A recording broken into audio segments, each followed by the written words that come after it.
હા હા હા, મારું નામ મોહસિન શેખ, અમદાવાદનો રહેવાસી છું. મુખ્ય કારણમાં એ છે કે 2022માં રાજેન્દ્ર ત્રિવેદી સાહેબ માતરમાં આવ્યા હતા.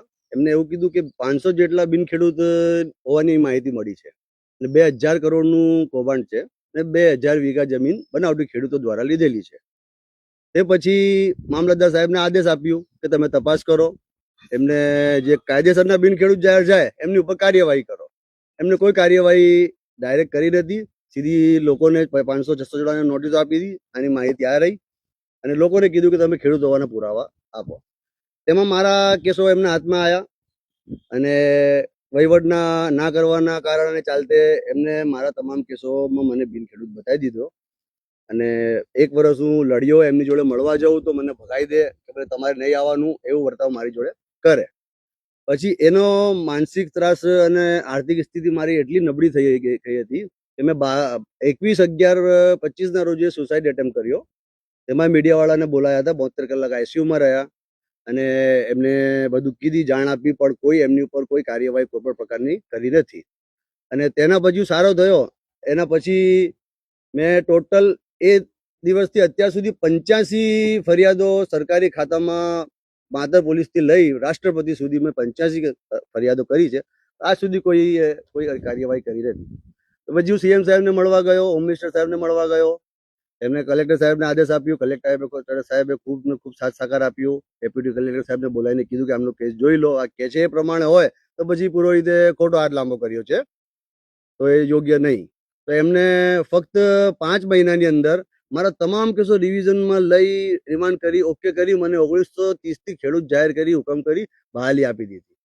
અને વિમલ ચૌધરીએ તો ખાલી ફક્ત 7 મહિના સુધી એક કેસ નંબર મારો ડિવિઝનમાં પાડી 7 મહિના સુધી પડી રાખ્યો હતો. એનું કારણ શું? જો આ અધિકારીઓ આટલી ફાસ્ટ કામ કરી શકે છે તો વિમલભાઈએ આટલી ખબર ના પડી કે હું શું કરી શકું છું? એ રાહ જોતા હતા કે કોઈ પૈસા આપવા આવે, કોઈ વહીવટ કરવા આપે. આ કેસની પાછળ પૈસા ખર્ચી થાકીને લોકો નાના વહીવટ આપીને મારો તો આખો ઘર પરિવાર બરબાદ થઈ ગયો. હું રોડ ઉપર આવી ગયો, ઘરના દાગીના વેચાઈ ગયા, મારા બચ્ચાઓનું ભવિષ્ય ખરાબ થઈ ગયો, મારા બચ્ચાઓ ભૂખ્યા મર્યા, છોકરાઓ શાળા ઉપરથી નીકાળી દીધું. એનું કારણ શું? પુરોહિતભાઈની એક ખોટી લીટી.